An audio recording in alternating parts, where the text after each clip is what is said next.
right now, which was the birth of Fitribe. So Jade told me right when we were cutting out that Fitribe was born in 3 days. Now, was that before you went to Europe? Was that after Europe? What was that like? Yeah, so we were all working for the same company. I resigned, then we were kind of go all in the space of 2 weeks. And then we already had a holiday booked. It was weird timing. We had a holiday booked to the Sunshine Coast, and we were like, "What are we gonna do now?" We just thought of it, and then in a weekend at the Sunshine Coast, we built Fitribe to what we thought it was going to be, and then we just went with it, and I guess So it kind of what took. did you think Fitribe was going to be? What was the first thought? Because I'm sure what it is today isn't what it was then. It's very different. So we originally were selling $99 a month programs. I think it Okay. was 97 actually, $97 a month programs. And we were churning people. It was and we were basically thought we were gonna have all these people in one area in one country, and we would have a head coach looking after all these people, and then we would just move country to country to country. And it just got a lot. So that's So I originally want what to discuss FitDrive the was. We price were very point. low ticket. You go. Are you there, Jade? Yeah, so I want to discuss Yeah, I'm the here. price point of $97. Why did you choose that Yeah. even after working in a gym, knowing that they were probably charging that 50 or 60 a week? Because that's what we knew as an onboard offer.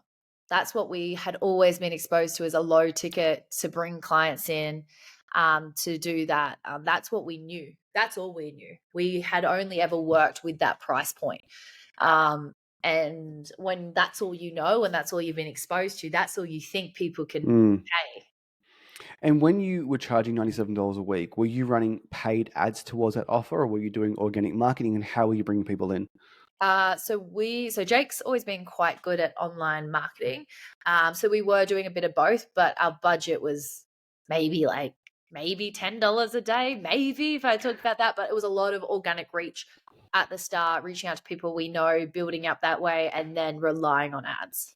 And I want to discuss $10 a day because, believe it or not, you can actually get started with $10 a day, Yeah, and you'll very get some possible. data through, you'll get some leads through, you'll understand what works and what doesn't work. So, Yeah, when did you make your first paid sale through online marketing?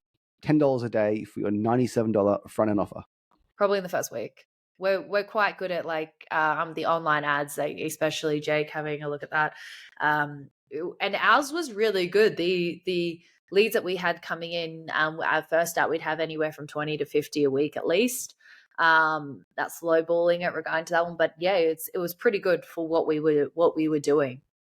So after those 20 to 50 a week, $10 a day, 70 a week on ads, you must be getting leads for $2 or $3, which Yeah, is amazing, right? And that's one of the biggest benefits of going online. Typically, gym owners in Australia get leads for around $20. yeah, Online coaches can get them for around $5, sometimes even less. So yeah. when you were generating 20 to 50 leads a week, how many of them on average were you converting into your $97 a day offer? It would vary. It's a various kind of question because some weeks the lead was amazing. Some weeks we just hit the wrong markets. It would just depend. And if you look at that, it'll be like, ugh, depending on like 2 out of 10, 2 to 3 out of 10, usually looking at those ones on there. If you got on them, we're pretty good at selling them onto a program. But it would just depend. And that's the thing with it is you have to be patient. It's not every week's going to be a gold mine. Learning from our mentors, you're going to have one brilliant week, you're going to have Mm. two okay weeks, and then you're just going to have one week where you're questioning life sometimes. So yeah, it just really depends on the week, the time, the clientele that came through. It was all various. But even at that, right, like you had a plan, it wasn't the best plan in hindsight. You were spending $10 a day.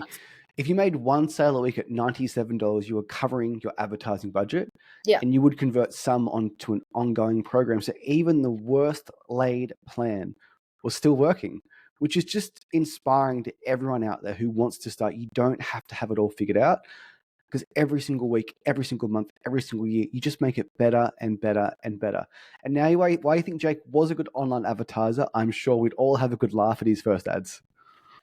I think that's the thing. It's just this is what we hear from a lot of businesses and talking to people starting their own. It's just we just start. and it might not be great. It might look a bit tragic, and we do have experience obviously in the area, but you just learn by screwing up. And the more, and I guess listening to Dario's CEO, the more failures can happen, the closer you're going to be to success than you are to the next person, because you've learned how to do it not right. And then you're going Yeah. to go that way. So I guess in that one, yeah, if you go back, it's just very, very stagnant ads. And we didn't change, I think, the ads. We upped the budget, but I don't think we changed the ads for at least 6 months. Like It's we had literally, a gold it's, mine with yeah, those ads. it's literally process of elimination. If you keep Yeah. eliminating things that don't work, by default, you end up with the right thing that does work. And I think people looking for that right thing out of the gate. And if you are marketing, it annoys me so much, Jade. Sometimes I concoct what I think is going to be the highest converting out of all time at bombs. It usually never works. Yeah, It's and then usually stupid as well. I run ads with spelling errors that pop off.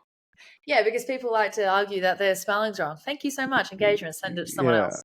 So, at what point did you realize that you could make Fitribe into a hobby while you're on holidays and turn it into a legit business? And what was that process like for you, Jake and Paige? I guess we were doing quite well. We signed up for a course to up our prices. So we went to a more of a mid-range ticket before we went to Europe, and we knew we could sell online. We all we needed was our system that we could call through. We knew that all we needed was Zoom.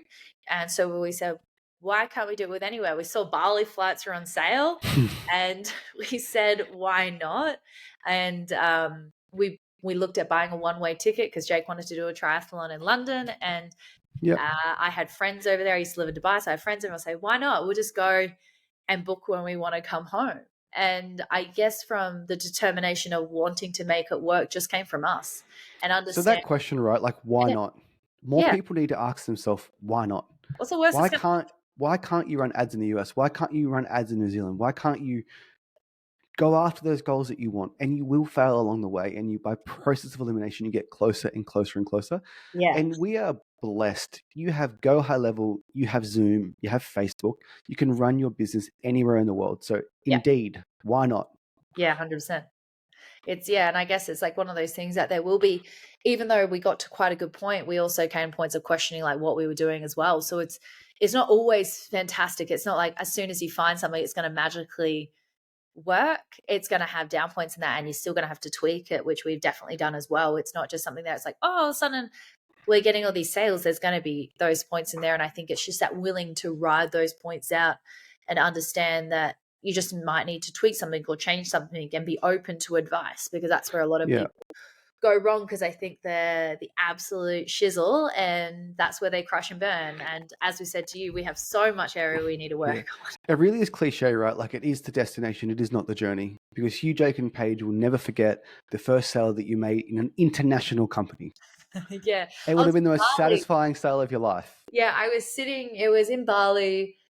Jake and Paige were down by our little villa pool, and they were sitting there, and I had been upstairs, and I sat there and I was like, I just made a sale whilst traveling in Bali. I was like, that's amazing. That was the Unbelievable. best thing ever. Yeah. It's that moment, right? The biggest moment for me, Jade, was we sell for a pole dancing studio in Adelaide, Yeah.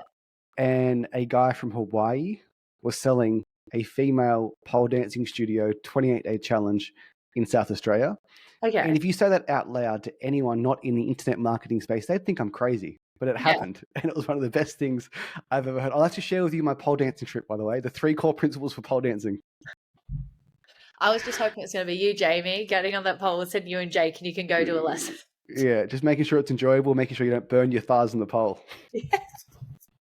So you made your first sale international. You Yep. increased your prices from 97. What was that next price point you got to? Went to 997 for 3 months. 3 months, 12 weeks. Yep. And then where are you at now price-wise? It's going to go up again because we're at the point where we're bringing on some new things, and it's really fucking sick. Our program back then was okay, but now I can say my heart, like with the research and looking into other online stuff, like our offer is bloody tremendous, especially the support.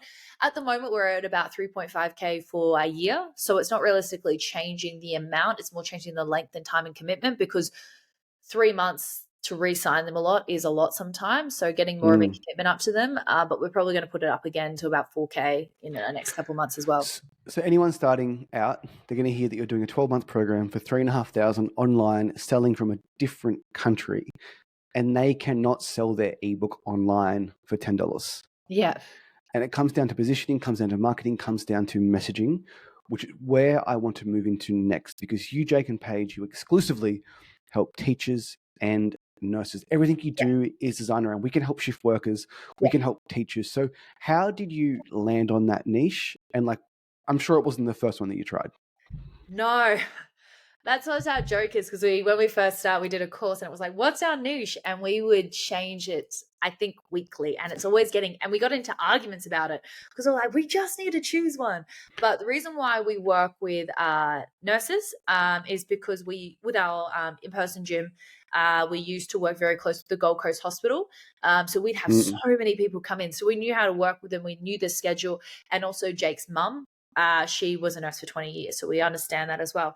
And we just know that being a shift worker is bloody awful, and understanding how to work with that. And no one else really works with them. And that's fantastic for us because we have something niche to them.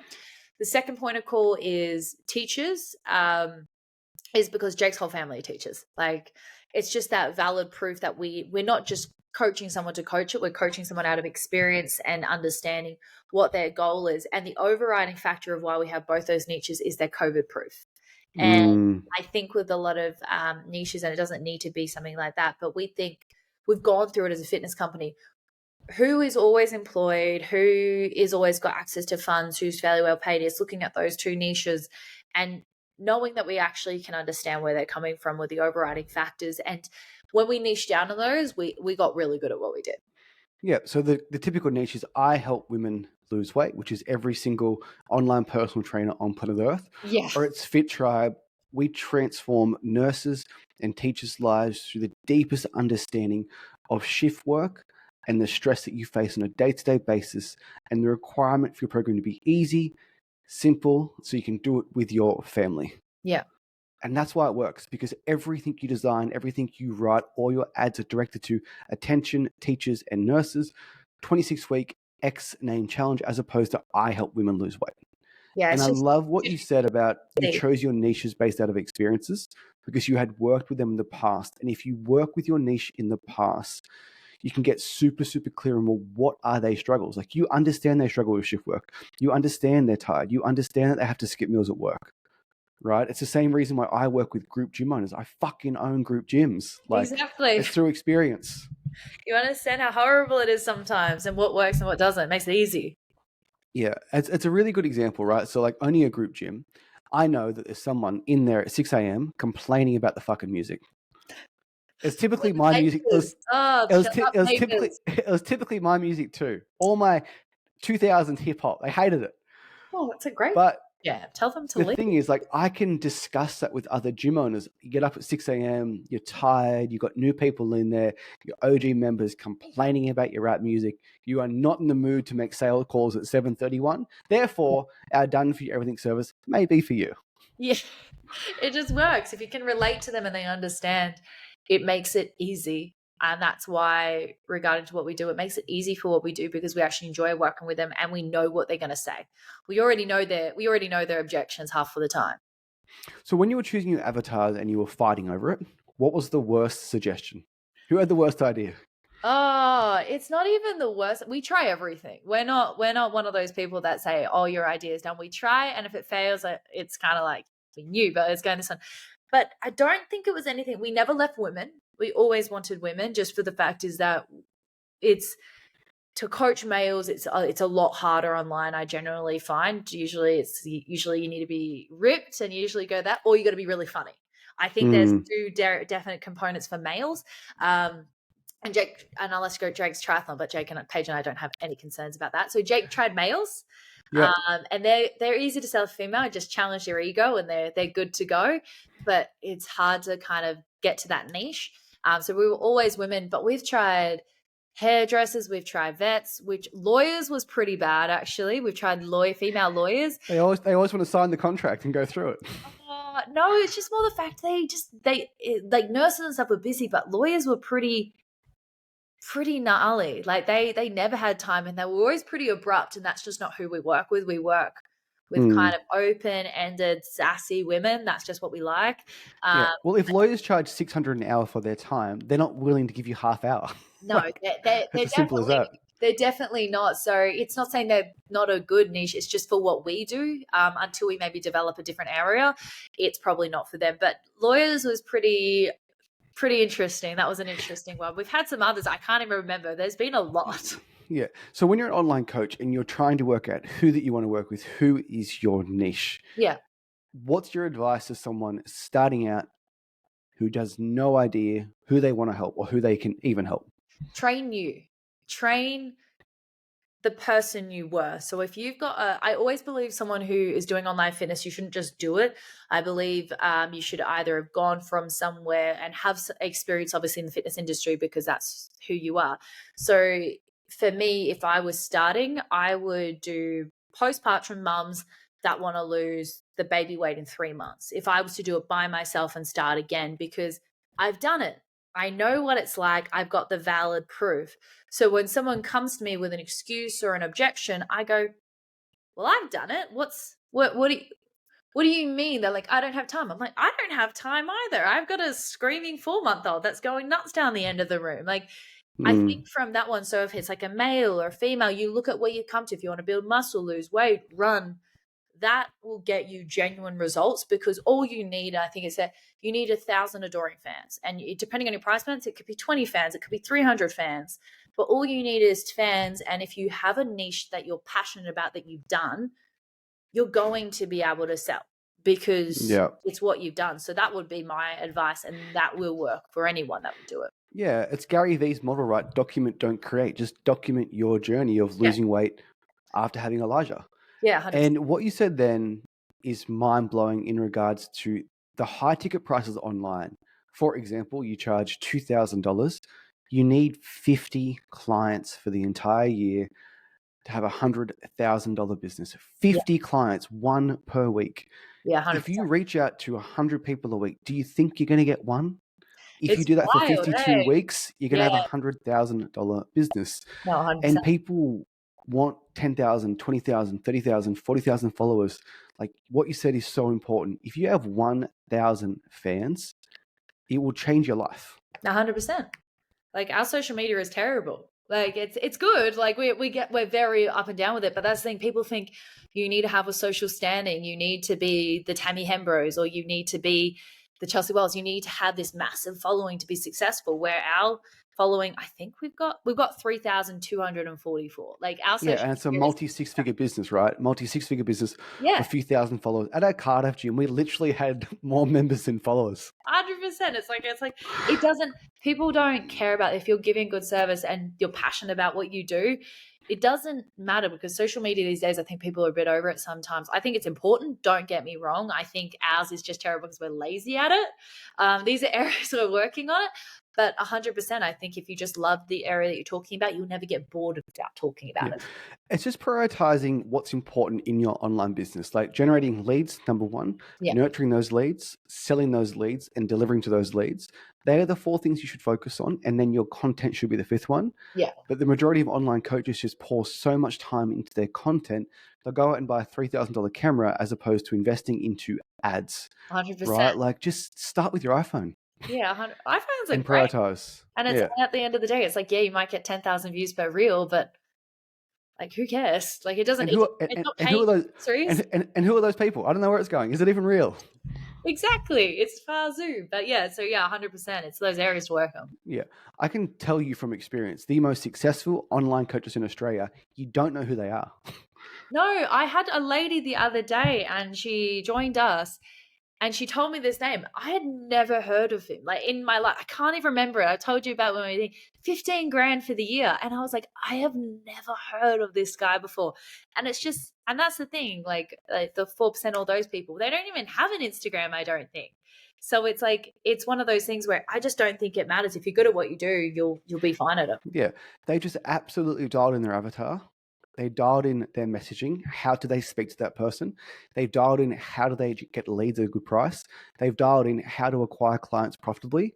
And that's about it. Yeah. And everything else can be built off the back of it. And when you have profit coming in, you can then invest into cameras, invest into content, invest into Riverside FM for a podcast. But you don't need it to get started. You really, 100%. really don't.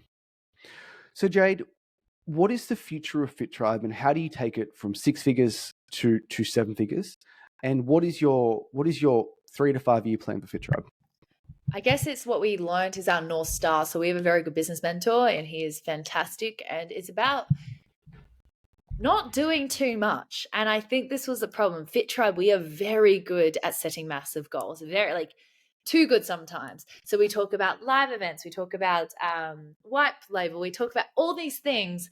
And all it simply is narrowing down on what we currently do and making what we are the best of the best. It's simply more calls, more sales, having a look at that. And what we have right now is fantastic. The next year, our goal is to bring on 2 really good salespeople and 2 really good triages. And we've got and have a couple more VAs, and that will take us to our $1 million mark by the end of the year, guarantee. And if our team hits it, we're taking them all to the Philippines. That's cool. So we're doing that. And then over the next 5 years, it's maybe upgrading to elite programs. And working on towards that. But for the next 5 years for Fitribe, it's simply diversifying our offer, I guess you could say. Right now, because we're so narrowed in of what we want to do, we don't want to budge right now from just 100%. sales, and that because what we're very good at getting distracted. We're very good at working other things. So right now we're tidying up our processes. We've been talking to you and a lovely Brooke you interviewed her before about narrowing our sales because they're a bit interesting at the moment. So working on what we're not good at now to make that the best, and then adding another layer on, because then we can focus on those areas, because there's no point going, we're going to do all these things in the next 5 years if we haven't even mastered this. In the next 5 years, our goal is to turn this into like a $3-5 million company, but it's that first little bit of tidying up what we're doing. It's like the biggest thing I struggle with is shiny new object syndrome. I know. It's like, all these are exciting. And it sounds ridiculous, but you have to say no to money. You have to say no to opportunities, because if you do the Fitribe live events, if you do the Fitribe community events, if you open up another niche, you're just leaving money on the table, because what you already do with teachers and nurses is amazing. If you clean up your marketing, you clean up your nurture, you clean up your sales, you can double your business just by improving each one of those metrics. 100%. And then all of a sudden you open up the events, you forget about those metrics get worse, you run the events, and you end up making less money. 100%. And that is the fallacy of doing more things. Because I'm speaking, because every single day I have to like smack myself, like, no.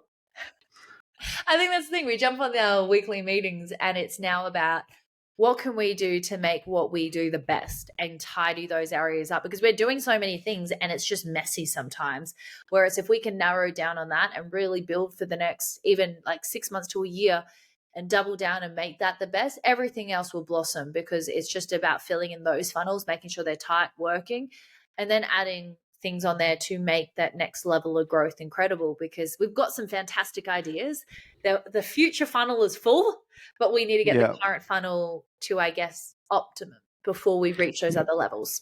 And when you're spending a few thousand a week on ads, for example, $2,000, you are driving so much traffic through the ads to the landing pages, to the book a call page, to the triages, to calls on your calendars. If you literally halve your lead cost, and everything else remains the same, you double your business. 100%. Like, you literally double your business. And like, as a CEO, you need to identify what are those metrics. What are the numbers, Jayde? What are you responsible for? What are the key numbers that you're looking for this year? Yeah, 100%. And this is where our business is really good, because with the visionary stuff, I work on that with that. And Jake is our co-CEO. We go on this one because he's our implementer. He's our data man. And what we realized is I was trying to be across everything. And I guess this is a lot of problem with a lot of people that do business, is that they have such a bloody, I don't know what, they're on their high horse and they won't realize that they're not great at everything. And for me, we realized that is that when I was pregnant, that I couldn't do everything. It was impossible. And from that, like, we took the roles where I would do vision, implementing, and making sure things were moving in the way we wanted to, and holding people to account that way. Jake then took into the fact of making sure it was implemented across everything. It was implemented correctly, and he was our data man, and realistically making sure that everything was running to a fine-tooth comb. Because when you've got someone who's not passionate about some things, it's going to be done half-assed. Where if you've got someone in the team already, it works to that next level. So it's working on those metrics in there and bringing everything down to as little as we possibly can to deliver the best possible service. Yeah, I think it's actually just like reverse engineering, like what is the number? Yeah. So the last 7 days I sat down, someone asked me New Year's Eve, have you got any goals? I said, fuck yeah, I do. Let me tell you what they are. I've been thinking about them a lot. Yeah. And I literally sat down for 7 days. I thought, okay, well, what do I need to accomplish to do 3 to 5 million? Yeah. And it was literally bring new gyms into our done for everything service. Okay, I need to improve our sales team close percentage. Yeah. They are the two metrics that I'm responsible for. Yeah. For me to bring gyms into our done for everything service, I need to generate about 20 leads a day to grow at the rate that we want. And I want to improve our team's close percentage, which is just to review sale calls. Yeah. So outside of generating more paid leads, more organic leads, reviewing sales calls, there is nothing else I should be doing. Yeah, 100%. And your COO, Jake, he should be taking things off your plate. Yeah, no, like he should free you up as much as possible to work on those metrics, whatever those metrics are for Fitribe. Yeah, 100%. We worked out we need to have 50 strategy calls booked. That will lead us to our goal of 350 new members this year, which is roughly about, I think it works out, we're going to that one is like just over 30. We're aiming to have about 19, but it's working on having that one in there. It's about 29.11 recurring, about 30 new leads. 30 new sales a month into our community, which for us, it's not of if, it's of when, because those are achievable. And I think this is the problem, that people put stuff out to the absolute ceiling, and that's what we're very good at doing. And it's just with the amount of workload, it's just simply not going to get there. So we want something that's definitely achievable and then build on that, because we're 100% going to get there. So for our metrics this year, like our sole focus is 350 new members. That's our North Star this month. Yeah, sorry. Yeah. Not month. My goodness, yeah. Yeah, and that's when you reverse it actually. 350 new clients, which means you probably need to have 500 call books, which probably need 750 triages, which means you probably need 3,000 leads. Therefore, you need to spend X amount on ads. You need X amount of team to deliver to 350 people. Yeah. And it's just like, how much can you optimize that entire funnel until it works without you guys? And then once it is optimized and you end up hitting your goal, you hit 350, you hit $1 million, you'll just say, all right, let's fucking double the ad spend.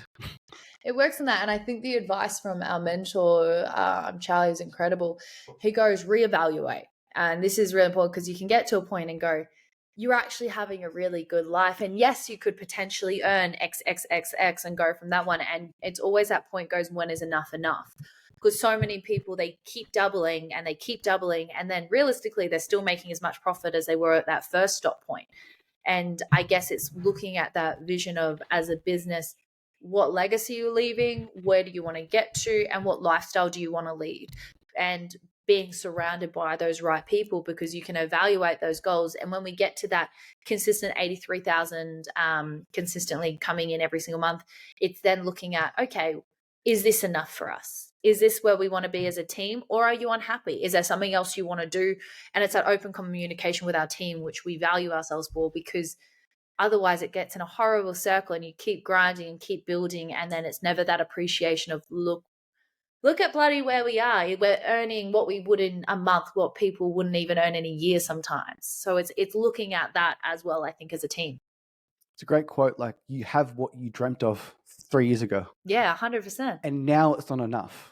So how are you, mum, engaged, thriving online business? How do you think you're going to determine what is enough? What are some of your goals outside of the business? Add getting married in Feb. Add that in there too. I think for us, it's our balance, and it's crazy. Having a kid has so much perspective. Have I lost my drive? No, I'm actually better at business now. I'm a lot business time efficient, having that one in there, 4-month-old, crazy start to life. And for us, it's evaluating our emergency fund. That's really important to us, making sure we have enough for 5-10 years, looking at what can sustain us, and understanding what we actually want and need. We also do another course. We look at our cost of ideal lifestyle, And if it matches that and we're earning that, it's like, which part do we need? So the cost of ideal lifestyle is how much you need for every area of your life to cover everything. And for us, and that number, it's where we aim for. And when we get there, we reevaluate. But that lifestyle will put us above that 1%. And by the end Yeah. of this year, we'll be there, which is kind of crazy to talk about as well. Well, when I work out my ideal lifestyle, Yeah. I live like a bum. It is crazy when you look at it, you're like, I don't actually need a much. No, I think for me, my goal, Jade, it sounds woo woo, but I want to fulfill my potential. And I know Yeah, I'm capable of doing more. And 100%. I am really trying to aspire to be the best version of Jamie. And if I'm the best version of Jamie and I do the things I know I'm supposed to fucking do, take care of those two metrics, I review the data every single morning, I can't lose. No, And if I'm reviewing the data and I am losing, I can adjust, I can make changes.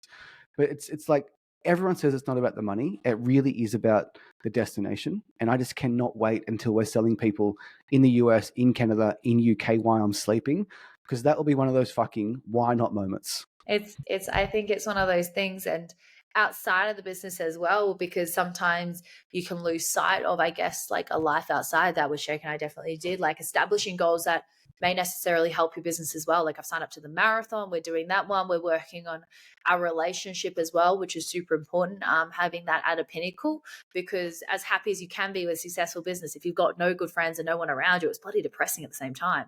So it's working on those metrics and making sure that it's at its best possible point. And they can always be improving, but making sure at least everything's about an 8 out of 10. And if something falters, it's about making sure that our overall happiness is going there. Because at the end of the day, performing great money is fantastic. But if you're depressed outside of your business, there's nothing else going there. And that's the thing, everyone's a bit different. Yours is the potential of what you could do, and other people, it's family. Some people just want a comfortable lifestyle. It's really establishing that for yourself. And that takes a long time.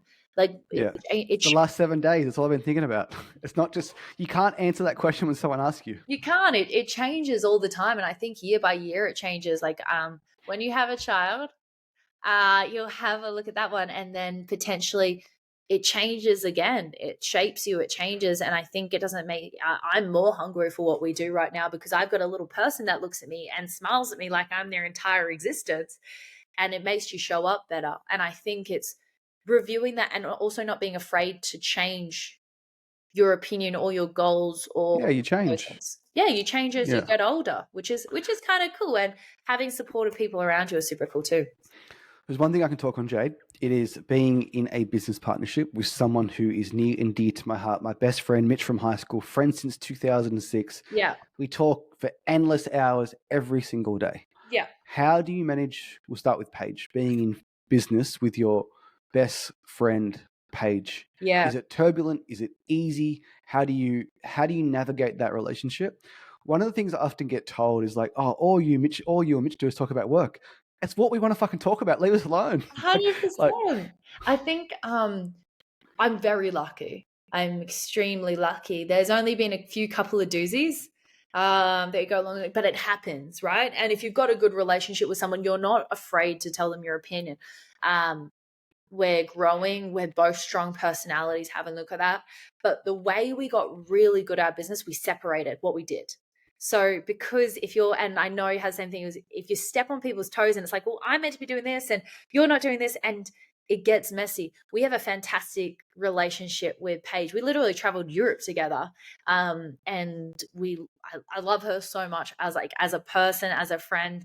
And we literally have this thing where we'll be talking about business and we can talk about it for hours on end. We can work on it Christmas Day, New Year's, we don't mind. But we literally meant to be like friend chat and we'll separate what we're talking about. really, you actually say friend chat time. Yeah, no, I'll be like, she'll be like, can I call you as a friend? And the reason why we do that is because I'm sure the same with you and Mitch, and obviously males and females are a wee bit different. We have a bit more emotion. Yeah.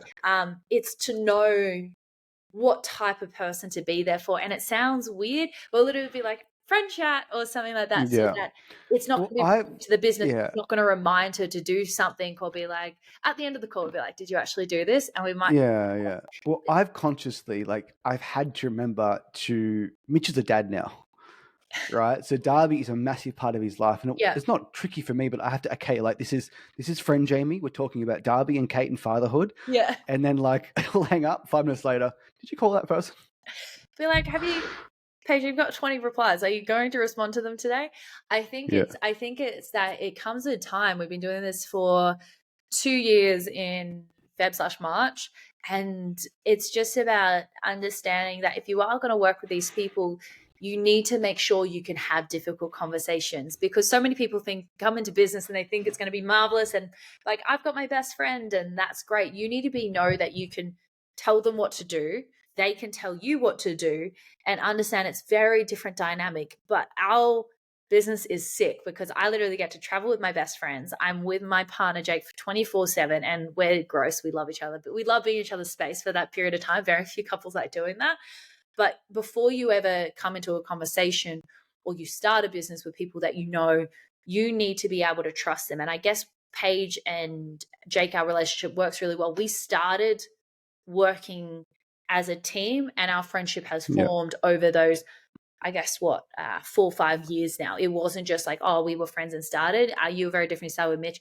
You've got to be able to have horrible conversations with someone and know that it doesn't matter. It might just take a day or a couple of hours, but you'll be fine.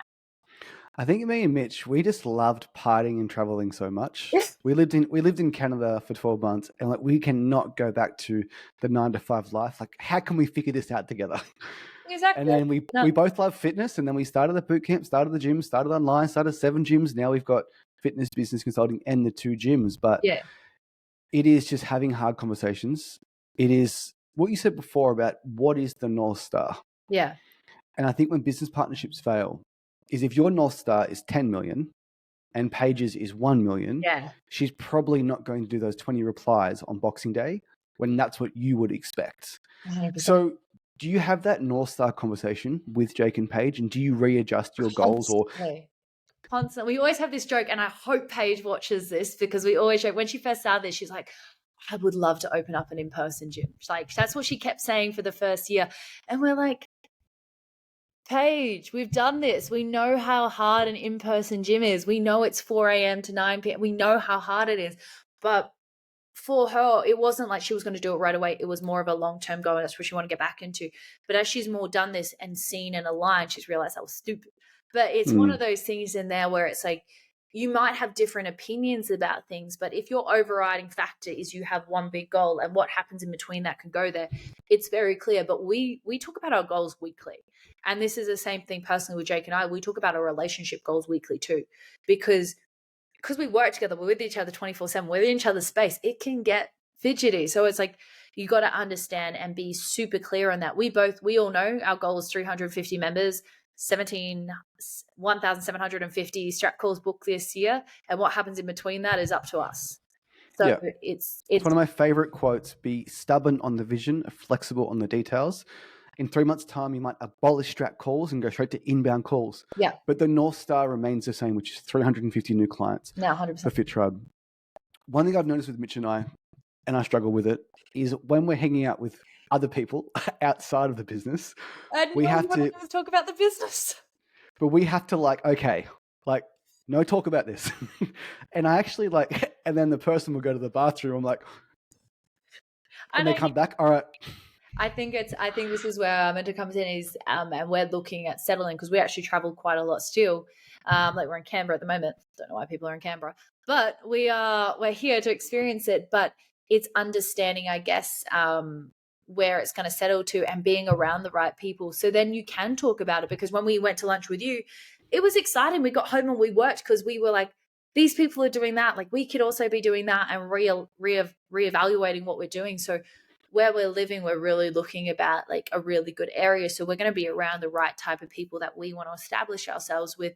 And I guess that's the environment. It's going to be more important to us than saving a bit on rent. Whereas if we can be around the right type of people, we're bound to get better, because if we're constantly talking about it, and that's our passion, it's not that we're boring about it. It's like some people are passionate about horse riding. I can't give a crap about horse riding. But yeah. So the other day when I saw you guys multi 6 figures, I spoke to my friend who's 8 figures online. Yeah. I spoke to another friend that started a UK fishing website that did £1 million last month. I got another friend who just launched a brand new company. So the conversations that we're having are very different, and you can't help but walk away and be inspired. And when you see people doing what you want to do, it goes right back to the start of the podcast. You just think, why not? Yeah, Why can't I do that? exactly. Because you meet these people and they've got 2 arms, they've got 2 legs, they breathe oxygen, and there's actually nothing special. But you know what they do have, Jade? They have fucking focus. Yeah. You got to be Just focused on what you're doing. unbelievable. Yeah. So, Jade, we've spoken about Paige with Jake, your future husband, marrying in February. Do you navigate that relationship the same with Jake, as in, all right, girlfriend, boyfriend, oh, hang on, fiance time? Or like, how does that work? I call him my boyfriend. We've been engaged for long enough. I think it's been like Yeah. 8 years, nearer than that. We've been together for. Jake and I are very unique in our relationship. I don't hear, and not saying, oh, we're the best, but we are very unique in the fact that our relationship, we consider it nearly like work. And not that it's like a job, but people go into relationships thinking it's easy.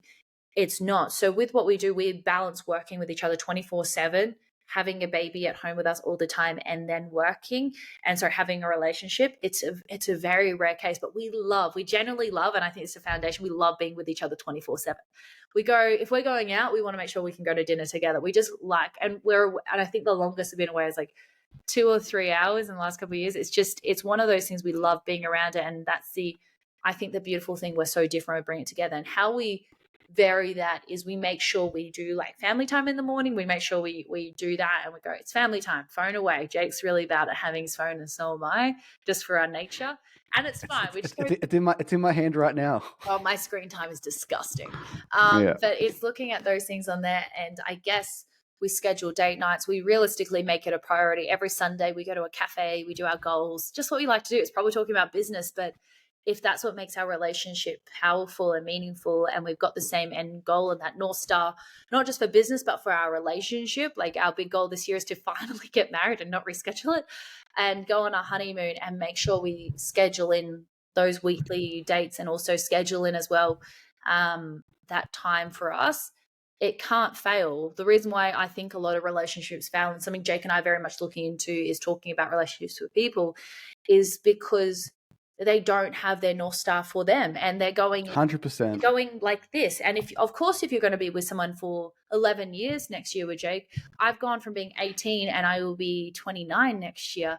I'm not the same person as I was when I was 18, 22. I was a bit of an idiot. You got to go, and it's understanding. And it's also those conversations where you're mature. It's like, you're not giving me this. We need to work towards this. And if it's working, it's just being honest. Like, I met Ellen in 2015, and I said, hey, I love my gyms. Yeah. I said, I want to have a baby, but it's not going to happen until I'm 35. Are you okay with that? And I think she thought it was a throwaway comment. She said, yeah, it's fine. And I'm 35 in like 4 months, and we are trying for a baby. So like, make your expectations very clear, have that North Star, and just be aligned. Yeah, no, 100%. And then you get to that point, and then that's the other conversation. You can't waver. If you say you're going to do something, we show up and we hold ourselves to it. It's one of those things. We are the most brutal couple to each other, but like, we are disgusting. I even hate us sometimes. What's one question I should have asked you that I didn't ask you? It's been quite insightful, actually, and I love these conversations. I guess it's looking at, the future, and understanding that it's going to change. And if people don't think it's going to change, they're idiots. It's one of those things, and I guess it's okay to be who you are and ask for help. I think that's the one thing, is going from that one. So many people think they can do it by themselves. They're idiots as well. You need to surround yourselves with good people. And if you can be around good people that elevate you, you're gonna succeed. It might take a couple extra years, but you will succeed if you're around the right people. Yeah, I invested 15K into a mastermind, and it has paid me back 50x and will continue for the rest of my life. Like, you can either pay with time or money, but you can't get time back. And when we were growing our online business, Breakthrough Active Body Transformation, I couldn't fix our no-show issue. I couldn't fix it. It was killing me. We had like 50 bookings a week. I had like a 90% no-show rate. And I signed up for this mastermind, and it was fixed within 1 week. It's crazy. And for me to identify that no-show issue, I would have had to test one thing at a time. It would have taken me 12 weeks. So it's not just the cost of the mastermind. It is the opportunity cost of what are you missing? And also, like, you just don't fucking know what you don't know. Like, if you work with a mentor who has $1 million business and you don't, there are going to be some traps along the way. There are going to be hires that you need to make. When do you make those hires? How much do you pay those hires? When should you outsource sales? It just never Fire ends. people. It just never fucking ends. How do you fire people? Exactly. I've never done it. I never knew how to do it. It's one of those things. It's working on that one. But yeah, I think that's just the only thing going from that one. It's surround yourself with good quality individuals. Well, Jayde, thank you so much for coming on. I really appreciate your time. Thank you so much. Thank you. Okay, Jayde, so we are stopped.